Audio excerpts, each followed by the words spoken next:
There was recently an article from Heidi McDonald. She'll never get to wear her dress again while people are out there losing jobs, Aaron. I'm glad that comics journalism is out there just really just getting in there on the issues that face the industry, the big important issues. They lost their award. There's no award for journalism at the Eisners anymore. This is what Heidi had to say.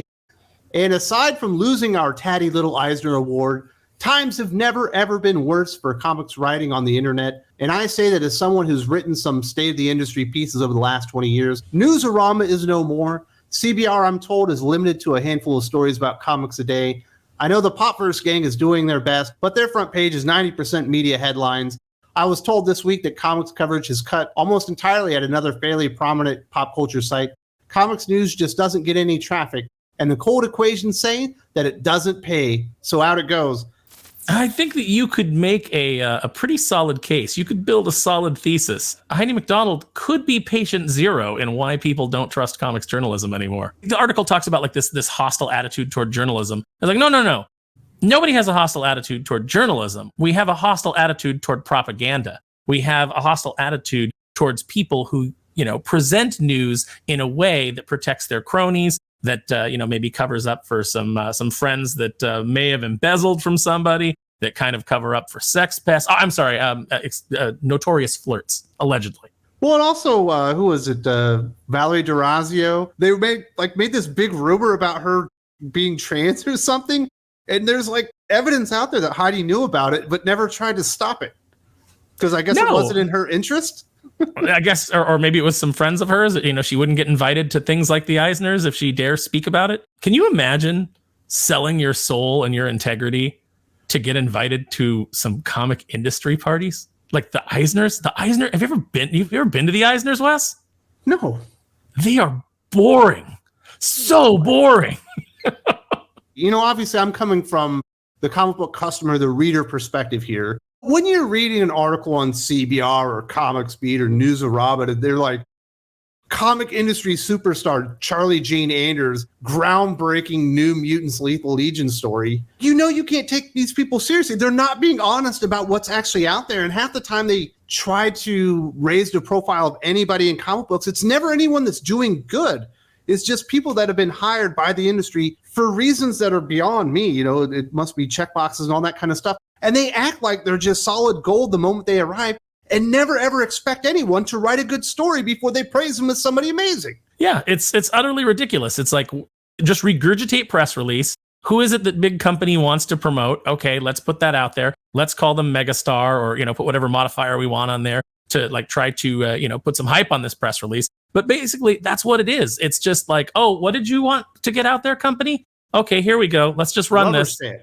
Yeah, we'll just rubber stamp it. We won't look into it. And we certainly won't do anything that, could possibly, expose any of our friends, doing shoddy business practices or, screwing people out of their royalties, which is a big issue, in the industry right now. We can't really report too much on that. Don't want to dig in depth because that would be actual journalism, like doing actual investigation. Even in that little bit right there, Heidi says, I'm told CBR only has, a few articles. Is that how journalism is done? Did you go look at CBR and run through it and verify as a journalist? No, some people told me. I heard from my brother's cousin's nephew that, comics are in trouble, Wes. Well, and every time she has a news article about someone that she doesn't like, you get death by freaking hyperlink or whatever to all the negative shit that she said about this person over the last decade or whatever. She's one of the most vindictive journalists I've ever seen in any medium. Remember that this is a journalist that wouldn't report on Dynamite because they dared to almost give some covers to Cecil. Cecil, who's like the court jester of independent comics. And, they had to all basically threaten Dynamite into submission, run hit article after hit article for, a huge period of time after that. Every time Rich Johnson ran an article about Dynamite, there'd be a hyperlink right in the beginning about their crimes of daring to associate with somebody who associates with Comicsgate.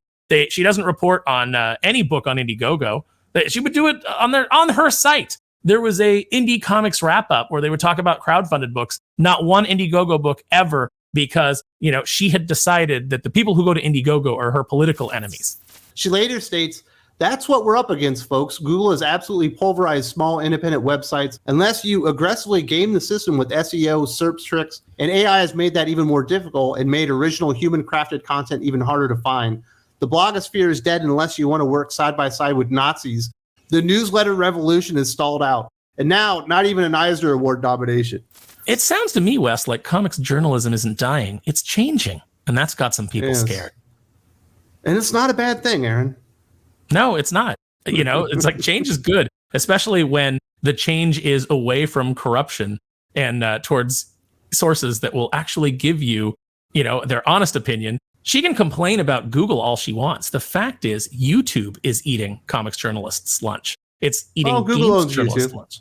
Yeah, they own it. But it's not an SEO search. It's the fact that you are disingenuous. You don't give people honest facts.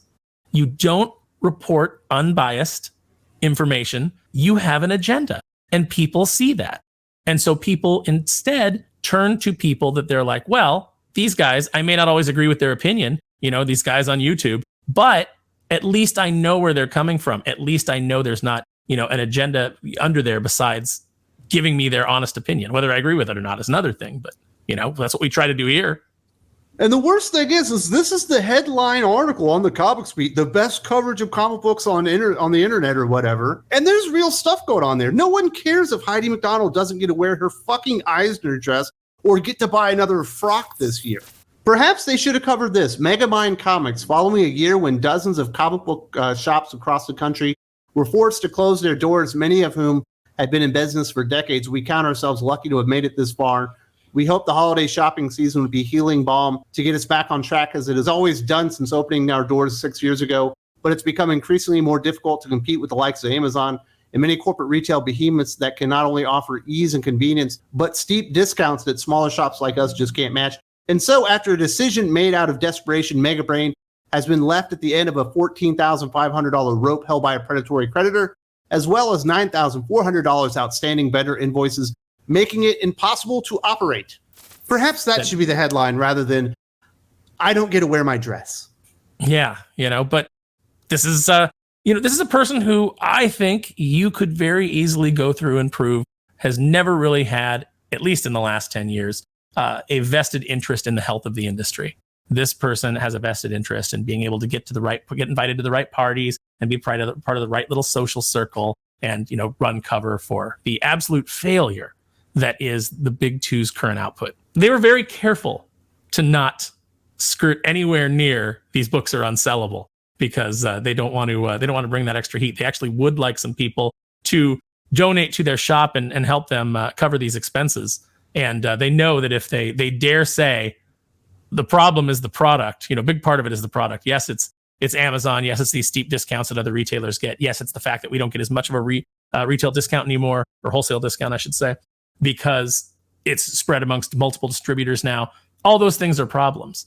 But the main problem is that the books are unsellable. If the books were in demand, if they were flying off the shelves, you'd be selling enough units to cover the loss in discount. Heidi has said herself, she cannot say why they're not sellable and why the quality is bad. She can only acknowledge that the quality is bad, because to go into the details might discredit herself and the entire story she's been selling for 10 years at this point. It's rough when you've been behind that 8 ball because you thought that, I can keep up this lie and things will eventually turn around, and they're not turning around. They're not turning around at all. We've had one big success. This year, I would say Ultimate Spider-Man is the big success. And I would say, 2 successes, because I think Skybound is killing it. And that's it. So maybe Image is going to rise to the top of the stack, just buoyed along by Skybound alone, because those books are getting such huge buzz. But, there's just not going to be enough people buying Transformers and G.I. Joe to right this ship. Well, maybe JHU and Jeffries Comics and Heidi Hope Comics and all these businesses going out are just a small minority of the problem. But we do have another comic book shop, Arsenal Comics. As much as it pains me to ask for help, I have to put aside my pride and level with you. This location has not been doing well for some time. I've done as much as possible to hustle, work the numbers, promote, but even the help of some great staff and awesome customers, it has just gotten too hard to get through this really difficult period for Arsenal. Things can't continue the way they have been, and it's finally time to consider closing the Newbury Park location if things don't pick up. We have a epidemic of comic book store closures happening around America right now, but it's not being covered because Heidi doesn't get to go to the awards and be nominated again. These are truly the tragedies of our time. I'm sure these guys that are struggling for their livelihoods really took a moment to think about their selfishness in asking for help, to help their struggling shops, to bringing attention to their plight when there was someone like Heidi McDonald whose plight was just so much more tragic. Yeah, there's like an enormous Superman statue with a tear going down it for Heidi McDonald while the store is closing up for business. It's just ridiculous. It's comics journalists fiddle while the industry burns. I'm waiting for the narrative to turn to the point where they're like, yes, we've lost 100 comic shops in this year, but they weren't selling that many comics anyway. They were the bottom feeders. We still got the couple of big ones. Yeah, no big loss. Everything's fine. Everything's great. Have you guys seen the sales on Dogman? Woo! Well, they've already changed course and said, actually, starting in 2018 is where the quality issues start affecting the sales, but they were covering it up as if nobody knew that, and they were breaking news here. But this is who we're dealing with. Completely narcissistic, completely self-serving in all of this. Maybe they didn't have to go out of business if we all could have been honest about this. Oh, I don't know, 5 years ago when it was obvious what the problem was. And maybe look for some solutions rather than gaslighting people to death saying, no, Dogman is doing great. No, manga is kicking ass. DC are doing great. Marvel are doing fine. There's no problems here. Yeah, no, maybe when, you had all kinds of fans coming out and saying, hey, I don't like this. I don't like the direction's going. That this is going. I don't want to buy this. I don't want to be a part of this. You are not serving me, the customers. Maybe the response should have been, oh, hey, yeah, you guys are our customers. What do you want? How can we better service you, our customers, instead of, well, we don't work for you. We work for the publishers. So why don't you F off, Nazi? Maybe that shouldn't have been the response. The thing that pisses me off about all this, Wes, is the fact that it's not these comics journalists that are going to suffer the consequences of this. It's these shops that are suffering. They're losing their businesses because all of you guys wanted to play patty cake together. Yeah, it's just like the people losing their jobs at Pixar aren't the people that made the terrible decisions and tried to push the animation studio in the wrong direction. It's going to be all the little guys that were doing the hard work to begin with. It always is. That's the way this always works, is, the people who have nothing to do with, the problems are the people that get hurt. I do appreciate this. If you love Aaron Sparrow and me talking, well, we do this every single week. We do a 2-hour podcast called The Geek Fix on the Patreon. We got a little bonus footage for you this week. Yeah, always happy to pop in when something, sets me off.